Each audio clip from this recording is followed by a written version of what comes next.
Okay.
Yo escucho bien, ¿eh?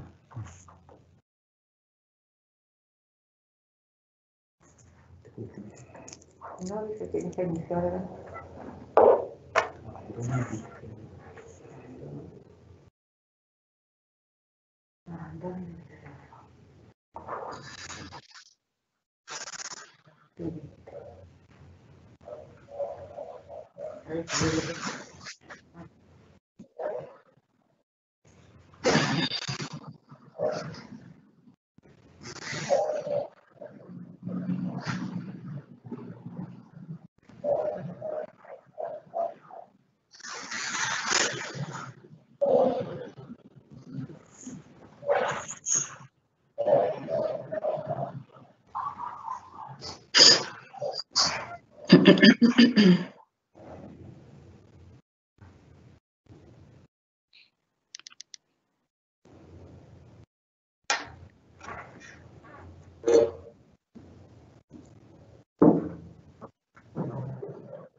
Bienvenidos a nuestro segundo conversatorio en esta semana de la fe y la cultura.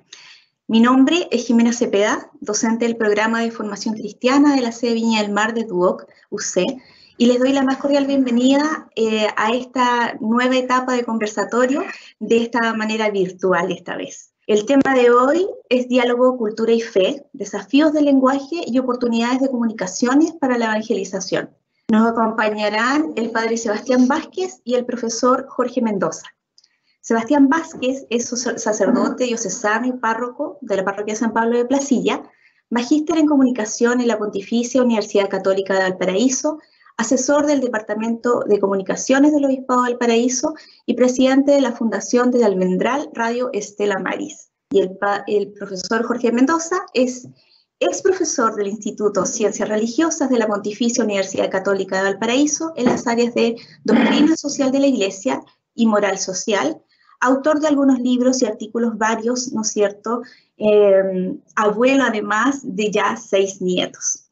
Bienvenidos al profesor Jorge y bienvenidos Padre Sebastián.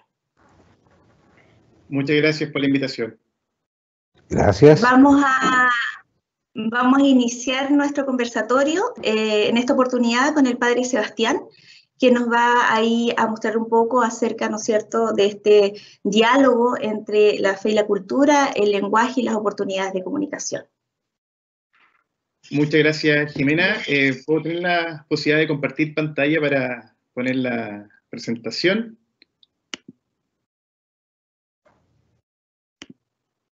Vamos entonces a compartir justamente sobre el tema que nos convoca hoy y poder, entre todos, también ir dilucidando algunas cosas para este camino del diálogo entre la cultura y la fe.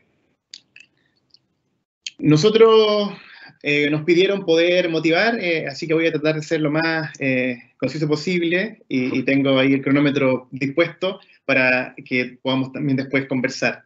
Lo importante de poder situar la fe en un contexto comunicacional es poder también hacer que la fe sea entendible por todos y ocupar las herramientas comunicacionales que nosotros tenemos hoy día para que todos puedan conocer esta fe. Hoy día nosotros queremos entender que la fe está inserta en un mundo súper distinto al cómo nace también esta buena noticia hace 2000 años atrás. Y quiero comenzar este conversatorio haciendo referencia a una película súper importante, creo yo, de hace 20 años atrás ya, que se llama The Matrix, La Matriz, que quizás muchos de ustedes vieron. En 1999 esta película planteaba una incógnita bien potente para la filosofía, y que era preguntarnos en realidad en qué realidad nosotros vivimos. Y esta película justamente habla sobre la duda de la realidad que nosotros tenemos ahora y la realidad que nosotros podríamos llegar a tener. Ahí después la película se desenvuelve en la ciencia ficción, ¿no? Y en esta pelea contra las máquinas y en fin, una cosa muy entretenida. Pero lo más importante de la película es que hace visible un problema que ciertamente no se le ocurrió a las directoras de la película, sino que se le ocurrió ya hace más de 2000 años atrás al mismo Platón. En el libro séptimo de la República, Platón nos explica, a través del mito de la caverna, esta incógnita, ¿no? ¿En qué realidad nosotros vivimos? Y en qué realidad también nosotros queremos vivir. ¿Por qué digo esto? ¿Por qué cito esta referente cultural de esta película y también en el fondo lo que Platón plantea? Y es que hoy día nosotros, en el mundo que nosotros enfrentamos, nos vemos expuestos a esta pregunta todos los días. ¿Por qué? Porque la realidad digital en la que nosotros hoy día vivimos, inmersos, siempre nos increpa todos los días con este cuestionamiento. Nos pregunta, cuando usted postea una foto, cuando usted en el fondo quiere mostrar algo, el discernimiento y el filtro que usted realiza es justamente este mismo. ¿En qué realidad quiero vivir? ¿Qué es lo que yo quiero mostrar a los demás? ¿De qué forma quiero que los demás me perciban? Entonces, en este contexto digital, en este contexto donde hoy día nosotros vivimos en un mundo que está inmerso en esta cultura nueva, tenemos también que enfrentar todas las problemáticas que nosotros hoy día planteamos, desde lo social, desde lo institucional, pero también desde el ámbito de la fe. Por eso partía con esta referencia, para que pudiésemos, desde este contexto, mirar qué pasa con la fe en el mundo de lo digital. Y como ustedes pueden ver, tanto en el campo de la educación, en el gobierno, en los distintos estamentos, nada se escapa de la tecnología. Y la fe está también inmersa dentro de ese camino tecnológico. Hoy día las herramientas digitales son utilizadas en todos los ámbitos de la vida cotidiana, desde el smartphone, desde el computador, desde esta charla que podemos estar haciendo hoy día nosotros desde nuestras casas, y los alumnos pueden estar viéndola también desde sus hogares a través de las distintas plataformas de streaming. O sea, todo lo que nosotros realizamos hoy día está impregnado por la tecnología. Por eso nada se escapa de ella. Pero lo importante en el fondo dentro de este contexto omniabarcante de la tecnología es preguntarnos cuánto impacto tiene la tecnología en nuestra vida. Y eso mismo, añadirle en el fondo el cuestionamiento de cuánto impacto tiene la tecnología para nuestra fe. La pandemia nos ha ido abriendo nuevos horizontes y nuevos caminos. Y por eso es tan importante hacernos estos cuestionamientos, porque nos ayudan también a que un tema tan quizás personal, profundo, íntimo como la fe, pueda también desarrollarse en ámbitos y a través de herramientas que son súper masivas o súper públicas. Y por eso es bueno que frente a este camino de cuánto influye lo tecnológico en nuestra fe y de cómo nuestra fe se desarrolla en ese ámbito, aquí nosotros no queremos hacer juicios morales. Aquí nosotros no queremos decir que la tecnología es mala o es buena, porque la tecnología no tiene una connotación moral. Es justamente lo que nosotros hacemos con la tecnología la que entra en ese rango. Lo que yo hago con la tecnología va a definir si para mí eso me hace bien o me hace mal. Pero al igual que el dilema de los medios de comunicación, las herramientas digitales que nosotros tenemos hoy día para poder compartir nuestras cosas y también para poder compartir nuestra fe, tienen esa connotación, que son un medio, son una herramienta y no son ni malas ni buenas hasta que nosotros las ocupamos para esos fines. Dicho esto, en este tiempo nosotros de pandemia nos hemos dado cuenta que la fe pasa por una pantalla de teléfono. Quizás nuestras abuelitas, nuestras mamás, nuestra familia ha tenido que asistir a misas virtuales, a un responso virtual. Hemos visto cómo los sacerdotes han hecho reuniones, Eucaristía, y lo hemos visto rezándole a una pantalla y haciendo oración o encuentros digitales con nuestra comunidad en pantalla. Eso nos ha hecho súper bien, nos ha ayudado mucho, pero también hay cosas que tenemos que mejorar, como este sacerdote, ¿no?, que transmitiendo una misa, se olvidó sacar los filtros y terminó teniendo una misa con filtros de todo lo que ustedes ven y que nos posibilita la plataforma de Facebook, ¿no? Por eso es importante que en este sentido, estas cosas que son chistosas y que son cosas que nos pueden pasar a todos nosotros, nos puedan ayudar justamente a poder entender la religión desde este ámbito en el cual hoy día la estamos viviendo. La religión, como un área importante del desarrollo del ser humano, también está permeada por el influjo tecnológico. Y lo importante de la pandemia es que nos ayudó también a integrar esto tecnológico, que quizá en la iglesia lo veíamos como desde el hombro, en el fondo. Lo veíamos como algo totalmente secundario, algo que en el fondo venía como a quitarle el lugar a lo presencial. Pero hemos aprendido en este tiempo que lo tecnológico no es un suplemento de lo que nosotros hacíamos en lo presencial, es un complemento, viene a ayudarnos. No viene a quitarle lugar a los vínculos que ya teníamos, viene en el fondo a ayudarnos a que en este momento de pandemia, donde no nos podemos reunir, podamos también establecer un camino comunitario a partir de estas herramientas. Y esto es súper importante porque nosotros como iglesia, y haciendo este pase también con lo que hoy día nos reúne, ¿no?, en este diálogo de la cultura y de la fe, en la iglesia tenemos que aprender a integrar los elementos culturales de la modernidad, o de la posmodernidad, dirán algunos, en lo que nosotros realizamos. Y es súper importante que podamos ir también abriendo camino a nuevos conceptos que nos van a ayudar en esta modernización. Y la pandemia, creo yo, que apuró un poco este proceso y nos ayudó a entender aún más lo que es la evangelización digital. Nosotros en el Obispado del Paraíso hemos tenido que hacer este proceso también de modernización para que pudiésemos también compartir la fe que antes hacíamos de forma presencial en encuentros o en distintas actividades, y ahora es todo a través de las plataformas de Zoom, o Meet, o Teams, o las redes sociales. Pero lo importante es que nos ayudó a focalizar nuestra mirada en este concepto, la evangelización digital, que no es más que el esfuerzo de la Iglesia de poder anunciar el Evangelio de Jesús y de ayudarnos a todos nosotros a compartir nuestra fe por las herramientas que nosotros hoy día tenemos. Entonces, la evangelización digital es un anuncio y es el esfuerzo eclesial de actualizar el Evangelio a los nuevos escenarios culturales. También la evangelización digital tiene que ver con la modernización, ¿cierto? De asumir estas herramientas para ocuparlas en el trabajo del encuentro de las personas. Tiene que ver también la evangelización digital con buscar formas de vinculación. Yo creo que nosotros en Obispado hemos tenido que hacer talleres de Zoom para las comunidades, para que se puedan reunir. Habían comunidades que hace un año no se reunían y no podían verse, pero con las plataformas de videoconferencia han podido establecer un nuevo vínculo y también una nueva relación, y les cambió la vida a todos ellos. Queremos también, en este camino de evangelización digital, darnos cuenta que nos ha servido para hacer comunidad. Nos ha servido justamente para poder establecer entre nosotros este camino comunitario. Y en este sentido, para nosotros es súper importante establecer que hay desafíos y oportunidades en este caminar. Por eso es necesario que, al margen del camino de la fe que tengamos, siempre es bueno también volver la mirada a algo mucho más humano y en el fondo que compartimos todos nosotros, y es la pregunta de cómo nos vinculamos en las redes sociales. Si yo quiero comunicar mi fe y comunicar lo que yo siento y lo que soy, tengo que hacerme esta pregunta. ¿Cómo yo me vinculo con los demás en las redes sociales? Y aquí hay hartas experiencias quizás que son negativas para muchos, ¿no? Pero también otras que son positivas.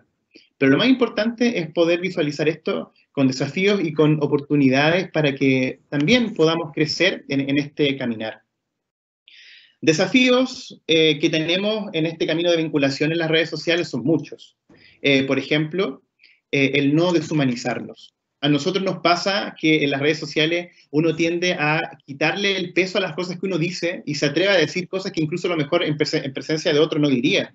Y es porque nos deshumanizamos. Perdemos ese filtro de la empatía que tenemos regularmente, y por eso es importante que como desafío podamos siempre guardar este camino, este trato, y no deshumanizarnos. También otro desafío importante de la red social y en general de nuestro trato en este camino y en esta comunicación digital tiene que ver con trabajar la empatía.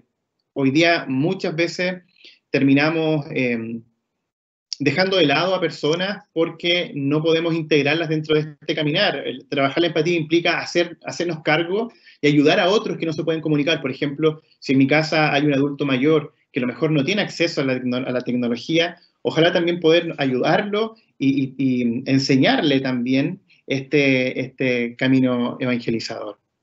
Luego, lo importante también, y como un desafío, es poder atrevernos a decir la verdad. Vivimos en un mundo donde pareciera ser que las fake news o noticias falsas nos inundan, y un desafío importante es decir la verdad. Es investigar la verdad y en ese sentido poder establecer con otros un camino desde lo real y no desde mentiras. También es bueno, como bien decíamos recién, que como desafío podamos enfrentar el camino de las redes sociales como herramientas, ¿ya? No tildarlas desde una perspectiva quizás prejuiciosa como algo bueno o algo malo, sino en el fondo como una herramienta que nos ayuda en este camino comunicacional. Y lo otro importante es poder hacer que las redes sociales puedan ser un complemento y no un suplemento en este caminar, ¿cierto? Me dicen que no se ve online. Jimena. No vemos ahí recién empezaron a cambiar las diapos. Ah, entonces se quedó pegado todo este tiempo. Bueno, seguimos con estos desafíos y con estas oportunidades de este caminar de la digitalización, ¿cierto? Y como oportunidades también en este tiempo, yo creo que la pandemia nos ayudó a abrirnos a una mayor vinculación. Creo yo que todos los esfuerzos comunicacionales en plataformas, en redes sociales, tienen que ayudarnos a caminar en una mayor vinculación con el otro.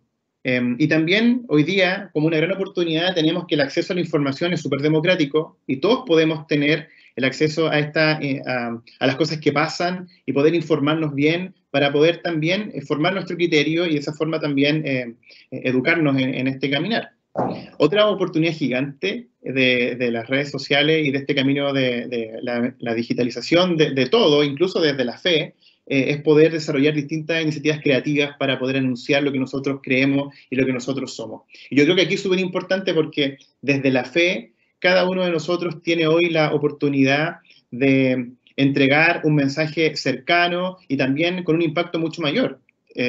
Si antes en nuestras catequesis encerrados en el templo teníamos un impacto para 20 personas y con 20 familias, hoy día lo que podemos hacer a través de estos medios de comunicación o medios sociales, como se llaman, es mucho más. Y yo creo que eso es súper importante tenerlo como un desafío y como una oportunidad. Y por último, en virtud también del tiempo, es justamente entender que la gran oportunidad que nosotros tenemos en este tiempo es entender que no estamos solos. Y yo creo que aquí nuestra labor pastoral como iglesia es súper necesaria porque nos ayuda justamente a darnos cuenta que el ser humano está llamado a vivir en comunidad. La pandemia, en medio de todas las limitaciones que nos ha puesto, nos ha enseñado a valorar los vínculos que teníamos, los lazos que teníamos, el camino que habíamos ejercido con los demás. Entonces, vivir en comunidad para nosotros como hombres y mujeres de fe y en este diálogo con la cultura es súper necesario. Por eso, como una gran oportunidad de esta pandemia, retomar nuestra participación comunitaria en lo que tengamos. Si participamos en nuestra parroquia o nuestra capilla, súper bien. Si a lo mejor yo participo en un grupo de oración en otro lado, en otra iglesia, perfecto. Si yo a lo mejor soy parte de una ONG o de un voluntariado, mejor. O sea, el camino comunitario nos ayuda en el fondo a entender y a dialogar entre nosotros y a poder compartir lo que nosotros también somos. Y eso yo creo que es una de las cosas que también nos ha enseñado esta pandemia y que en el ámbito de la fe y de la vida quizás interior nos ayuda también a darnos cuenta qué es lo central de lo que nosotros somos y tenemos. Dicho esto, creo que es súper importante que en estas dinámicas de diálogo con la cultura, para terminar, podamos integrar el camino de las redes sociales, y de la tecnología en nuestra vida, podamos integrar los referentes culturales que nos han ido ayudando en todo este tiempo a entender y a cuestionarnos, ¿no?, en qué realidad vivimos, podamos darnos cuenta que la tecnología es parte ya de nuestra vida, ¿cierto?, y que está presente, que no la podemos sacar, podamos también entender que la tecnología nos ayuda en la fe y que es un camino que tenemos que seguir perseverando para no dejarlo de lado, y sobre todo tenemos que pedirle al Señor también que nos dé la fuerza para seguir evangelizando en distintas iniciativas digitales y nos ayude a poder cumplir con esta palabra del Señor de ir y llevar este anuncio a todas partes. Y eso no lo hacemos solos, lo hacemos con otros. Así que gracias por el tiempo y espero que también después de las preguntas podamos dialogar sobre el rol de la tecnología en el campo de la fe. Así es, Padre Sebastián. Muchas gracias por tu mirada, ¿no es cierto?, sobre todo de esta integración de las redes sociales. Sí, más ratito vamos a hacer las preguntas, le vamos a dar el pase al profesor y padre también de familia, ¿no es cierto?, Jorge Mendoza, y con su exposición. Parto. Parta nomás. Ok. Bueno, para poder ubicar un poco el tema en el que yo me voy a centrar, creo que lo primero es hacer una distinción entre idioma y lenguaje. Todos los países de América Latina, incluida España y parte de Filipinas, hablamos el mismo idioma, pero no tenemos el mismo lenguaje. Es decir, la carga de contenido que le damos a las palabras es diferente. Incluso la usamos en un sentido contrario. Todos me imagino que saben lo que significa el COA. El COA es un lenguaje que usan los delincuentes.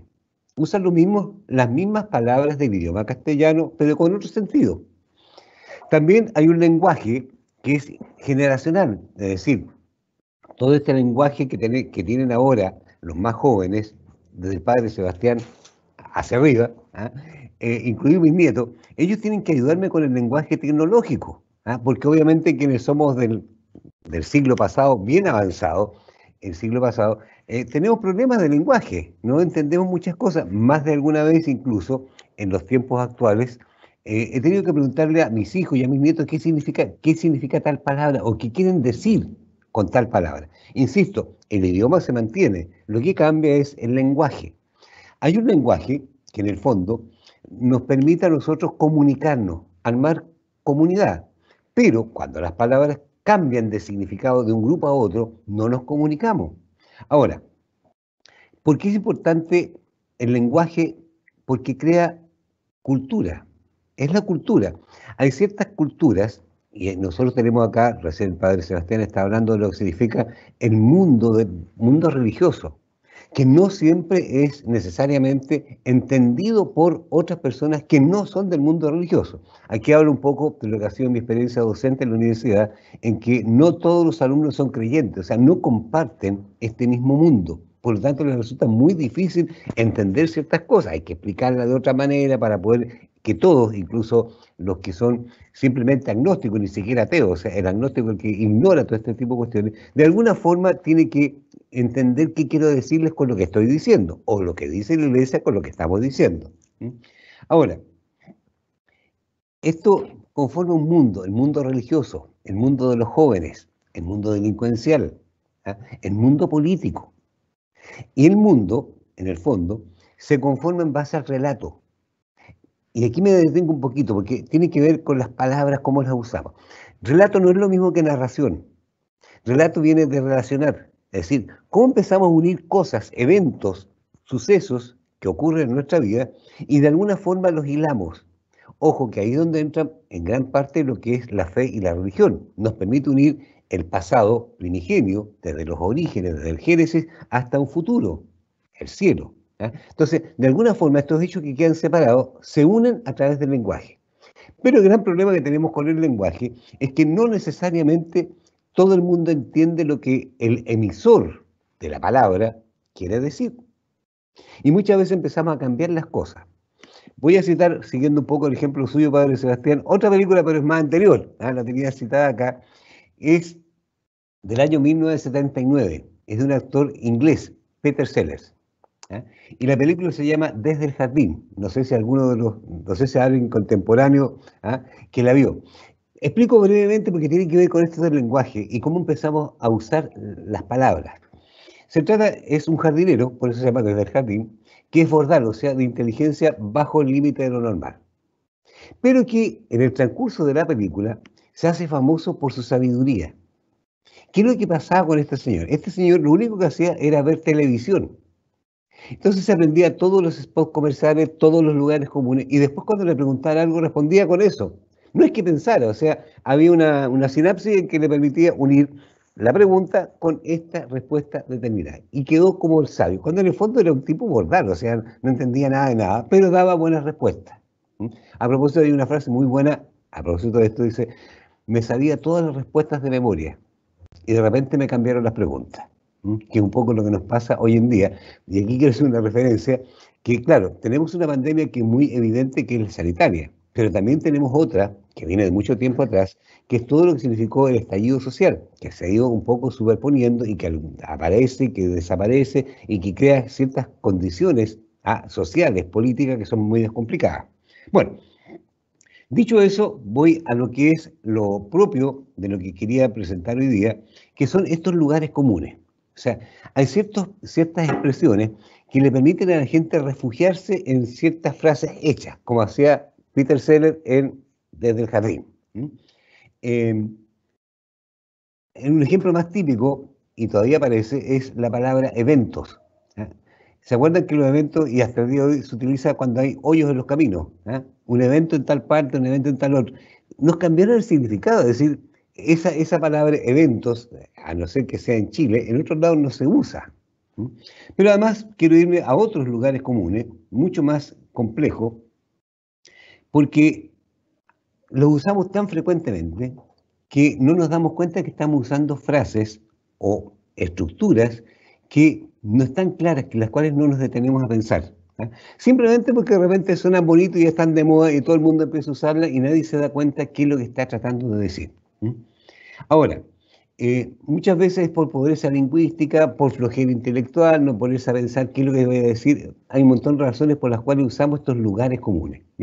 Pero además voy a hacer un primer grupo en los cuales hay una cierta soberbia de parte de quien lo dice, o sea, hay una imposición. La primera es qué duda cabe, y aparece cada rato, alguien lo dice especialmente a los políticos, qué duda cabe, o sea, por favor, no se permita dudar de lo que estoy diciendo. Hay hechos objetivos que yo le estoy presentando por los cuales usted no debería dudar. Ojo, que una vez que uno acepta esa afirmación, en el campo que sea, evidentemente tiene que sacar las consecuencias que el que dice la famosa frase, que duda cabe, quiere llegar. Generalmente no se permite discusión, o sea, se presenta como dato objetivo, que duda cabe y ya con eso estamos listos. Similar a esta es a todas luces, o desde donde se lo mire. O sea, usted ya no dude, no tenga ningún problema, nosotros ya sabemos lo que hay que hacer. O sea, de donde lo mire el asunto, si es un cubo, es un cubo. No se atreva a decir usted que es otra cosa, es un cubo, aunque no siempre las cosas sean así. Otra es con altura de miras. Esta se usa generalmente en las discusiones de tipo político, cuando uno quiere que el otro se pliegue a las visiones de uno, dice, oiga, con altura, hágalo pero con altura de mira. O sea, si usted tiene que aceptar lo que yo digo porque eso es objetivo, significa que todas las demás posiciones están equivocadas. Usted es partidista. Oiga, también el que está hablando seguramente tomó una posición, pero le exige a los demás que sea con altura de mira, o sea, deje de lado sus propias percepciones, sus propios ideales y súmese a lo que yo estoy diciendo. También otra de sentido común, es de sentido común y empiezan con toda la cuestión. Oiga, también, la misma historia. Otra que sí me llama mucho la atención es ser consecuente. Y aquí me voy a detener un poquito más porque realmente todas nuestras acciones son consecuentes. Todas nuestras acciones tienen consecuencias. Las buenas, las malas y las omisiones. Cuando uno se confesaba antes, decía las cosas que he omitido, porque pude hacerlas y no las hice. Todo tiene consecuencias. Ahora, no necesariamente, y ese es el tema, no necesariamente las consecuencias de nuestros actos, buenos, malos, o de nuestras omisiones, tienen las consecuencias que nosotros quisiéramos. Todo tiene consecuencias en este mundo. El asunto que debemos buscar es que sean coherentes, es decir, mi intención sea coherente con el resultado. No necesariamente ocurre a pesar de mis buenas intenciones. Por si acaso lo vemos mucho en todo lo que es el campo de la política. Aquí hay varios ejemplos, podríamos empezar a recorrer varios ejemplos de lo que pasa en la vida social, de medidas que se han tomado con una intención pero que tienen consecuencias contrarias. En el caso actual, una de las tantas críticas que se ha hecho es al pase de movilidad, que la intención era que las personas se vacunaran, pero al mismo tiempo, como aumentó la movilidad, aumentaron los contagios. O sea, tuvo una consecuencia que no era la que se buscaba, pero que es la que efectivamente ocurrió. Ahora, es imposible, obviamente, que todos nosotros tengamos al mismo tiempo todas las consecuencias a la vista. ¿Por qué? Porque son impredecibles, porque el mundo es, voy a usar una palabra que también me imagino que algunos la pueden entender, es caótico en el sentido no de desorden, sino que son tantas las variables que no podemos considerarlas todas. Bueno, y otras, hay afirmaciones de otro orden,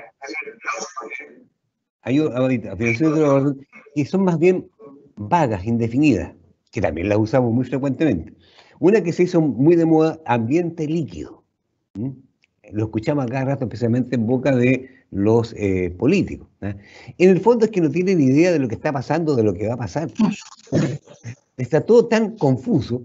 Oiga, cuando uno analiza los resultados de las elecciones y de la segunda vuelta, no ve que hay una coherencia entre todas las votaciones. O sea, cómo se incluyó por un lado en convencionales, cómo en alcaldes pasó otra cosa y cómo en gobernadores pasó otra cosa. Entonces, ambiente líquido, en el fondo es que no saben, pero obviamente suena muy bonito. En un ambiente líquido como este, bueno.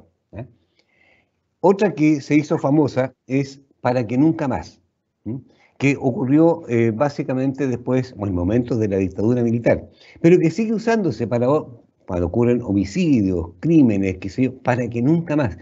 Una intención que es muy vaga. Es imposible de repente decir que esto no va a ocurrir más. Estamos lamentando en estos días la muerte de la detective, una niña joven de 25 años. Ocurrió y seguramente va a haber, para que nunca más ocurra esto. Es que va a seguir ocurriendo, ese es el tema. Porque mientras no cambiemos otras cosas no va a pasar. Otra que me llama particularmente la atención, y aquí también me voy a detener un poquito más, es la expresión hay que ser solidarios. Y aquí con el padre Sebastián nos vamos a ver a lo mejor en parte de la cuestión eclesial. Es una expresión que viene muy desde el ámbito de la Iglesia, ¿ah? La solidaridad, que partió básicamente con Juan Pablo II, ¿ah? Y el sindicato Solidaridad, que fue el que generó todo esto. Entonces, la gente dice, hay que ser solidario. Es que el tema es que siempre somos solidarios. El problema, y lo señala después Juan Pablo II en varias encíclicas, y después también los papas posteriores, es que la solidaridad no solamente es positiva, también puede ser negativa, por lo que decía anteriormente de las consecuencias. Y el Papa, cuando habla del pecado social, habla de que es una solidaridad de carácter negativo. Entonces, somos solidarios, sí, porque todas nuestras acciones de alguna manera afectan a otras personas, tienen consecuencias sobre los demás.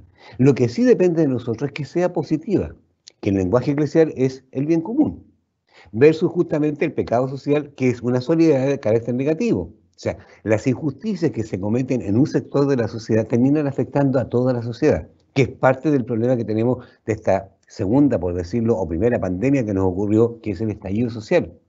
Eso no hubiera ocurrido si efectivamente las personas hubieran tenido, quienes son los responsables de la sociedad, hubieran tenido esta capacidad de advertir las consecuencias que estaba teniendo las medidas adoptadas en términos políticos, en términos sociales, en términos económicos, en términos educacionales. Entonces, si no se hizo eso, efectivamente se fue acumulando un volumen de descontento que estalló en lo que estalló. Bueno, dicho eso, pues acaso este aspecto siempre me ha despertado bastante ahorita, porque la gente entiende solidaridad inmediatamente en sentido positivo. No, tiene también un carácter que puede ser negativo cuando nuestras acciones son negativas, o porque hicimos mal o porque omitimos hacer el bien. Otra es, esta ya como para salirse un poco de sacarse el pillo, estamos trabajando en ello. Y cuando le preguntan a alguna autoridad qué pasa con esto, estamos trabajando, es para sacarse el pillo en el fondo. En el fondo dicen, miren, estamos haciendo mucho, estamos tratando de averiguar qué cosa pasa. Y similar a eso es la otra, las instituciones funcionan. Eso lo hemos escuchado un montón de veces. Ahora, las instituciones no funcionan solas, somos personas las que hacemos funcionar las instituciones. Y por lo tanto, lo que pasa en las instituciones depende muchas veces de las personas que están en esas instituciones. ¿Cuál es la intencionalidad? ¿Cuáles son los roles que cumplen? ¿Se los cumplen a cabalidad? Entonces, no es que las instituciones funcionen solas, no es una máquina de no sé qué cosa que funciona sola, no es un automatismo social. Y lo último que me interesa destacar en esto del lenguaje es el tema cuando se pide que algo sea de calidad. Queremos educación de calidad, queremos pensiones de calidad, queremos salud de calidad. Una advertencia que me hizo una vez un amigo economista: todo tiene calidad. El problema es que puede ser de mala calidad, de pésima calidad, de buena, de regular o de excelente calidad. Si no se pone el adjetivo adelante, quedamos en las mismas. O sea, ¿qué significa, por ejemplo, decir educación de calidad? ¿Qué vamos a significar con eso? Porque no basta con decir esto como lugar común, queremos una salud de calidad o queremos educación de calidad. ¿Qué significa eso? Generalmente no le ponemos contenido. Es una expresión vaga, amplia, y no le ponemos contenido. Vuelvo un poco a lo que es lo más conocido por mí, el tema educacional. ¿Qué significa educación de calidad? Bueno, por ejemplo, podríamos decir el tipo de profesores que entra a pedagogía o el tipo de postulante a pedagogía. ¿Cómo lo vamos a seleccionar? ¿Qué puntaje le vamos a exigir? ¿Le vamos a exigir equilibrio psicológico? Por poner el caso. ¿Qué tipo de contenidos? ¿Vamos a fijarnos más en los contenidos o en los procesos por los cuales los alumnos... O sea, hay una cantidad de cosas que quedan en el aire cuando decimos solamente de calidad. Se supone que se está pidiendo algo bueno, pero tampoco nos se dice qué es lo que se pide. Bueno, en definitiva, para cerrar y para darle tiempo a las preguntas, el lenguaje va creando realidades que a veces son paralelas a lo que efectivamente ocurre. Porque vamos creando este mundo en base a explicaciones o a palabras vagas o a cuestiones, conceptos muy amplios sobre los cuales no meditamos, y al final no es lo que corresponde efectivamente con lo que ocurre. Las palabras deberían darnos por lo menos una certidumbre mínima. Y en muchos de estos casos que mencioné, por si acaso hay otras más que dejé de lado de estas expresiones porque son, pueden ser, me pueden acusar de que soy anti tal cosa, entonces mejor dejémosla de lado. El lenguaje sí importa. No es solamente el idioma lo tenemos en la RAE. En el diccionario de la RAE están todas las palabras, son más de 90.000 palabras. El asunto es cómo usamos nosotros esas palabras día a día. Con eso dejo por cerrada mi participación. Muchas gracias, profesor Jorge. Vamos a dar paso a las preguntas. Aquí están publicándose, ¿no es cierto? Y las primeras las vamos a hacer al padre Sebastián. Padre Sebastián, aquí hay mientras tú relatabas, se hablaba mucho o comentaban por ahí que depende mucho del uso que le demos a la tecnología. Y a alguien le llamó ahí mucho la atención el tema de también la misa online, toda esta estructura nueva que han tenido que realizar, no solo en la diócesis de Valparaíso, sino que a lo largo del mundo para acercarse a las distintas comunidades religiosas. Y preguntan, padre, la misa online, ¿tiene como el mismo efecto, la misma validez que la misa presencial? Oye, qué buena pregunta. Porque lo que pasa es que esa pregunta, justamente cuando partió todo este asunto de la pandemia, y no sé si ustedes se acuerdan, pero en abril del año pasado se cierra Roma, ¿no? Y está esta bendición que el Papa hace, ¿no? Con un día era como una película de terror, un día de lluvia, ¿se acuerdan? En la Plaza San Pedro, el Papa solo. En medio de ese camino, así... No me acuerdo de eso. Claro, fue una escena bien macabra de lo que pasaba en pandemia cuando no teníamos idea de lo que se nos venía. La misa online apareció como un recurso pedagógico, creo yo, para seguir motivando la fe en medio de nuestros hogares. Y claramente que ahí, digo que es una buena pregunta porque justamente la gente pensante de Roma, ¿no? De la Congregación para la Doctrina y la Fe, tuvo que sacar un comunicado, y un escrito más que un comunicado, definiendo los grados de participación dentro de la Eucaristía. Y también haciendo un pie ahí de página, justamente aclarando esto. O sea, la misa online no reemplaza la misa presencial. O sea, el sacramento, por esencia, se comparte de forma presencial. Nosotros recibimos al Señor en la misa, comulgamos, cantamos, nos paramos. Todo lo que hacemos en la misa de forma presencial no tiene mayor... la misa online no se equipara a eso. Por eso, y justamente como lo digo en la presentación, todo lo online es un complemento, más que un suplemento, ¿ya? No reemplaza lo que hay. Y yo creo que en ese sentido la misa online es válida en términos de que a mí me ayuda a rezar, de que me conecto y estoy con la comunidad y vamos todos así respondiendo amén, amén, amén, ¿cómo estáis? Saluditos para el padre, para la gente de la parroquia. Hay una vida comunitaria que se gesta ahí.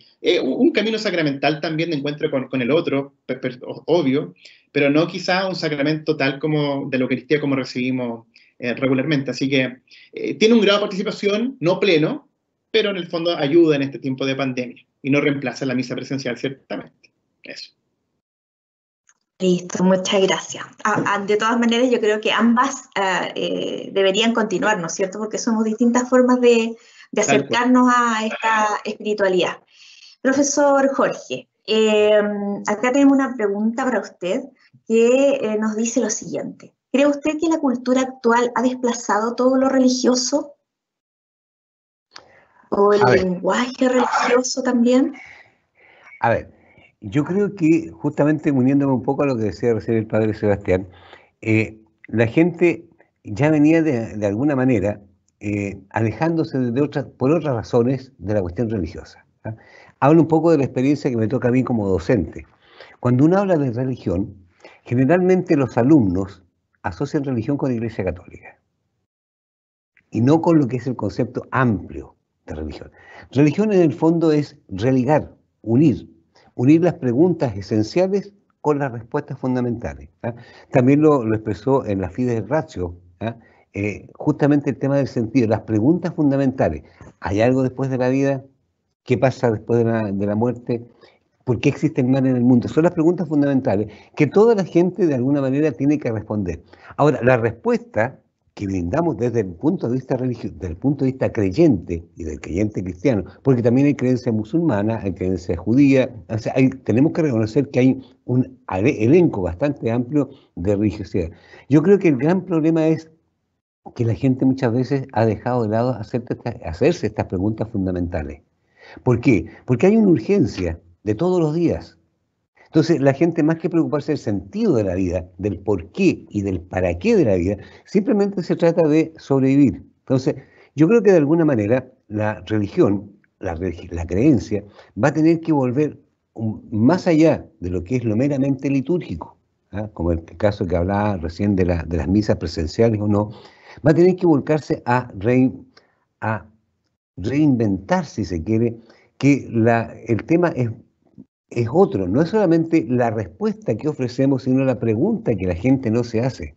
Entonces a veces le ofrecemos respuesta a preguntas que la gente no se hizo. Primero despertemos la pregunta y después ofrezcamos nuestra respuesta. Entonces yo creo que sí, de alguna manera se ha dejado, pero no solamente en términos de creencia, sino que en términos religiosos primeramente, claro, o sea, la gente ya, no hablemos solamente de religión, sino también de filosofar. Es una de las cuestiones que la gente ya prácticamente no hace. Insisto, entre otras cosas porque, una, porque estamos urgidos por las cosas de todos los días, y otra porque estamos saturados justamente de los nuevos medios. Uno prende la televisión y está prácticamente todo el día, porque además con la oferta que hay de canales, de películas, de noticiarios, de fútbol y de cuánta cosa, al final no nos quedamos con tiempo para nosotros mismos. Muy poca gente en este momento está leyendo en términos de leer cosas serias. Bueno, esa es un poco la respuesta. Yo creo que sí había un desplazamiento del mundo religioso, del mundo de las preguntas fundamentales. ¿Por qué? Porque hemos estado demasiado urgidos por la realidad, por la contingencia.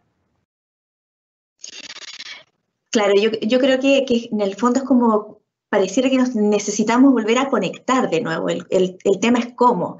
Y en relación a lo mismo, Padre Sebastián, hay una época de reflexionar, el profesor, que nos pregunta y nos dice, ¿cómo se logra no deshumanizarnos dentro de las redes sociales? ¿Cómo hacemos eso para no perder quizás ese contacto que pareciera que está ahí en el aire? Sí, no, yo creo que es un desafío puntual, pero también implica, primero, el desarrollo personal de habilidades blandas en uno, porque si usted en el fondo no es considerado en la vida real con el otro, en las redes sociales tampoco va a ser lo mismo. Yo creo que la gente que dice cosas malas en Twitter, por ejemplo, que es la red social más beligerante, también dice cosas malas en la vida normal. La gente que se trata mal en las redes sociales regularmente también se trata mal en la vida normal. Entonces, creo yo que para no deshumanizarnos, primero tenemos que mirarnos, como dice el profesor, entrar en este camino de reflexión interior y decir, a ver, bueno, ¿qué tan empático soy yo en la vida real con la gente? Y cómo también llevar esa empatía a mi vida que yo, de alguna manera, también muestro en las redes sociales. Y yo creo que una de las cosas importantes, por lo menos 2 consejos, para no deshumanizarnos, es no proyectar en las redes sociales lo que yo no soy. O sea, esta vida de fantasía, donde yo muestro solamente lo bonito, yo creo que es bueno también que uno sea más sencillo y menos ostentoso en las redes sociales, no postear solamente los lugares donde fuiste en el extranjero, no postear solamente las cosas bacanas de tu vida, sino en el fondo conversar, tratar de dialogar, porque en el final del día parece ser que las redes sociales se han vuelto lugares como de show, como de lo que yo muestro hacia afuera más que de lo que yo puedo conversar con el otro. Y se nos han olvidado todos los elementos de interacción que las redes sociales tienen para poder vincularnos. Y lo segundo, y aquí termino, es que para no deshumanizarnos también es importante poder evitar todas esas cosas que a lo mejor a mí es volver al principio básico, ¿no? De no hacerle a los demás lo que no me gustaría que me hicieran a mí. Por ejemplo, la funa, el hacer algo viral, que se ríe de alguien, el reírse de la desgracia ajena, el desearle mal a alguien, incluso si no me cae bien o si no piensas como yo.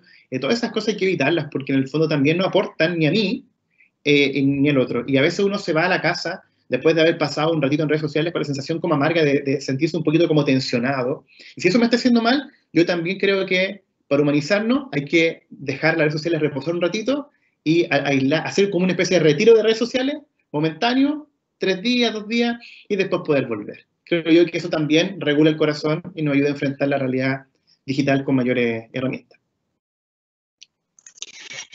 Aquí hay una pregunta bien interesante, se la voy a hacer a los dos. Y tiene que ver un poco con el cómo configuramos esto de el diálogo intergeneracional entre el interior de la Iglesia Católica y entre pastores, el pueblo, los adultos mayores, los millennials, los baby boomers. ¿Cómo hacemos esta conexión para poder configurar ese diálogo? Profesor, partamos con usted. Bueno, a ver. Lo primero, yo no pertenezco a las redes sociales porque apenas tengo un celular de esos que me regalaron mi hijo que es para recibir y hacer llamadas de emergencia y para de contar. Es decir, no estoy metido en esa cuestión. Okay. Así que Ya. por ese lado yo ya me siento fuera de una cuestión intergeneracional. De hecho, todo este asunto informático me ayuda a mis nietos. Las clases que he tenido que dar o esta misma sesión ha tenido una serie de problemas de tipo, de carácter, digamos, técnico, en parte seguramente por mi incapacidad. Ahora, yo creo que una de las cuestiones muy sabias que tenían las culturas antiguas, primitivas para algunos, es que las generaciones antiguas tenían un rol muy importante. Los abuelos eran los encargados de educar a los más chicos. Normalmente quienes estamos en la tercera edad avanzada, en el caso mío, tenemos cosas que podemos darle a los cabros más chicos. De hecho, yo atiendo a mis nietos en sus tareas, en sus cuestiones, conversamos. Yo creo que hay un diálogo intergeneracional que se da justamente en la experiencia que uno tiene con el tiempo. Una cierta calma, un cierto resituar las cosas menos dramáticamente. Realmente los más ancianos no tenemos demasiado drama o desdramatizamos las cosas y de alguna forma calmamos las cuestiones. Lo otro es obviamente que el lenguaje es diferente. Y, hay muchas expresiones de mi tiempo. Incluso esta película que recién cité, no sé si alguna le ha sonado alguna vez esa película de Jardín, pero así como eso hay otro montón de expresiones que eran muy usuales en mis tiempos juveniles, tiempos adultos, pero que hoy día ya no se usan. Y al mismo tiempo tengo que pedirle a mis nietos que tengan la amabilidad de explicarme qué quieren decir con las cosas que están diciendo. No solamente en ese sentido, sino también en los usos que tienen hoy en día, las costumbres, la forma de comportarse de ellos. Ellos me hablan, obviamente lo que recién hablaba el padre Sebastián, de esta violencia que se ve a veces en las redes Nos sociales. quedamos ahí. Y entonces yo diría, un poco resituar, poner también a las personas adultas en el lugar que pueden tener dentro de la sociedad como estabilizadores, en último caso, de lo que es una vida que a veces es un poquito más agitada. Dejo hasta ahí. Sí, yo creo que el diálogo siempre es un esfuerzo comunicacional complejo. Yo la otra vez le dije a mi mamá una cosa, ella entendió otra, pero después ella le dijo otra a mi hermana. Es como el juego del teléfono. Que si algo uno escucha mal, uno reinterpreta, en la reinterpretación se cambia, se añade. Y yo creo que, primero partamos de esa base, que siempre es algo complejo dialogar con otro, y más complejo aún cuando uno dialoga con otro desde pisos distintos, ¿no? Desde una cuestión etaria, desde una cuestión cultural, incluso desde una cuestión religiosa. Porque digámoslo, ¿no? El diálogo que hay entre evangélicos y católicos igual es bien escaso, regularmente. O pienso yo con otras religiones quizás más lejanas, ¿no? Judíos o musulmanes. Uno regularmente se mueve en los círculos concéntricos que uno tiene. Pero yo sí creo que es importante, con respecto a la tecnología, que también la tecnología como herramienta nos abre un diálogo intergeneracional. Por ejemplo, hay hartos esfuerzos con respecto a la alfabetización digital, que no tiene que ver con que mi abuela se abra una cuenta de TikTok. No quiero eso, ¿me entiendes? Yo lo que quiero es que mi abuela también pueda comunicarse, por ejemplo, con gente que está lejos. Y ahí los más jóvenes tienen un rol fundamental. Por ejemplo, yo tengo una abuela que tiene 90 años y mi hermano fue papá hace poco y por videollamada de WhatsApp podemos comunicarla a ella con mi sobrina. Y en el fondo ella la ve y la toca, piensa que está ahí, pero en el fondo uno hace esos puentes. Y yo creo que eso es lo más bonito, que la tecnología también reúne y congrega y nos va a ayudar a compartir esas cosas. Porque no solamente tiene que ver la tecnología con el ámbito de las redes sociales, que a lo mejor puede ser algo demasiado quizás complejo para muchos, sino desde enseñarle a nuestros abuelos, por ejemplo, a contestar una videollamada o mandar un WhatsApp. O algo más básico, ¿no? Hoy día que estamos en pandemia, abrir una cuenta root. Hay mucha gente que no tiene ni siquiera sabe usar el cajero automático. Y todo eso tiene que ver, en el fondo, con un camino en comunidad que tenemos que hacer para que todos podamos tener el mismo acceso a las cosas y podamos también disfrutar de una plena vida y no siempre estar dependiendo de unos de otros. Yo creo que eso es fundamental. O sea, ese camino de alfabetización digital, en todo sentido y en todas las áreas, va a unir generaciones y yo creo que es bueno también que los que somos más jóvenes y podemos, seamos generosos con el tiempo, pacientes también, y pongamos nuestro servicio y los conocimientos a disposición de todos. Claro, así es tan importante esto de la reciprocidad en este sentido. Nosotros con los alumnos que tenemos, ¿no es cierto?, acá a lo largo de Chile, también nos pasa, conversábamos, yo el otro día también conversaba con uno de ellos, con una sección de programadores informáticos, esto de conectar con este adulto mayor, de ellos con sus estrategias, sus herramientas, el día de mañana como profesionales, lograr esa conexión para acercar, ¿no es cierto?, no solo las comunidades a nivel de iglesia, sino que las familias. Yo creo que es muy importante o es clave ahí la conexión. Nosotros, bueno, ya estamos cercanos a la hora de término de este conversatorio. Déjenme decirles que siempre ha sido un agrado escucharlos en las distintas charlas o talleres que me ha tocado ahí estar en forma presencial con algunos de ustedes. Y en esta oportunidad, dentro de la virtualidad, conectarnos nuevamente. El padre Paulo por ahí dice muchas gracias por las presentaciones tremendamente interesantes. También hay otras personas, ¿no es cierto?, que por chat también por el WhatsApp me dicen súper bien ahí la presentación, deditos para arriba. Así que dejamos invitados también al resto de personas que están viendo estas charlas. Mañana tenemos nuestra tercera charla acá en Viña, para que también se puedan conectar con nosotros. Y les vamos a dejar una encuesta para los asistentes de esta actividad, que tiene que ver un poco con responder las características, ¿no es cierto?, de satisfacción, de lo que escuchamos, de lo que aprendimos, ¿no es cierto?, de lo que podemos recibir en estas charlas de diálogo de fe y cultura, donde vemos grandes oportunidades para seguir comunicándonos desde las redes sociales, pero también, como digo yo, siempre mirándonos a los ojos y encontrándonos de nuevo con aquellos que nos hacen ser personas, familia, amigos, estudiantes, compañeros de trabajo. Les damos las gracias, Padre Sebastián, por darnos este espacio de tiempo, que yo sé que está súper ocupado ahí. Profesor Jorge, muchas gracias también por nuevamente contribuir a nuestros conversatorios, que siempre han sido una riqueza en cuanto a su experiencia, la sabiduría que por años hemos recibido. Yo soy alumna del profesor, así que agradezco mucho el volver a encontrarnos, ¿no es cierto?, en este conversatorio. A ustedes, muchas gracias también. Muchas gracias, Jimena, muchas gracias, padre.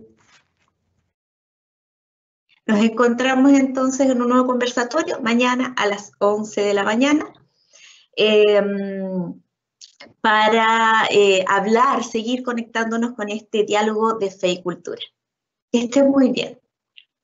Chao, chao. Chao, chao.